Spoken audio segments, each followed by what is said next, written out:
Una niña triste en el espejo me mira prudente y no quiere hablar. Hay un monstruo gris en la cocina que lo rompe todo, que no para de gritar. Tengo una mano en el cuello que con sutileza me impide respirar. Una venda me tapa los ojos, puedo leer el miedo y se acerca.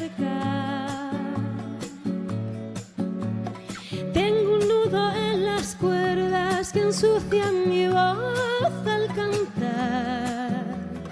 Tengo una culpa que me aprieta, se posa en mis hombros y me cuesta andar. Pero dibujé una puerta violeta en la pared y al entrar me liberé como se despliega la vela de un barco. Desperté en un prado verde muy lejos de aquí.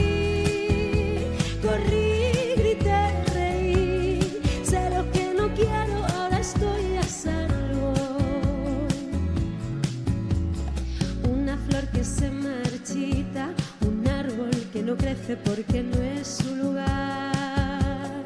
Un castigo que se me impone, un verso que me tacha y me anula. Tengo todo el cuerpo encadenado, las manos agrietadas, mil arrugas en la piel. Las fantasmas hablan en la nuca, se reabre la herida y me sangra. Hay un jilguero en mi garganta que vuela con fuerza.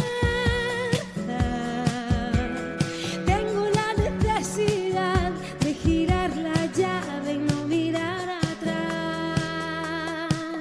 Así que dibujé una puerta violeta en la pared y al entrar me liberé como se despliega la vela de un barco. Desperté en un prado verde muy lejos de aquí. Corrí, grité, reí, sé lo que no quiero, ahora estoy a salvo. Así que dibujé una puerta violeta en la pared y al entrar me liberé como se despliega la vela de un barco. Aparecí en un prado verde muy lejos de aquí.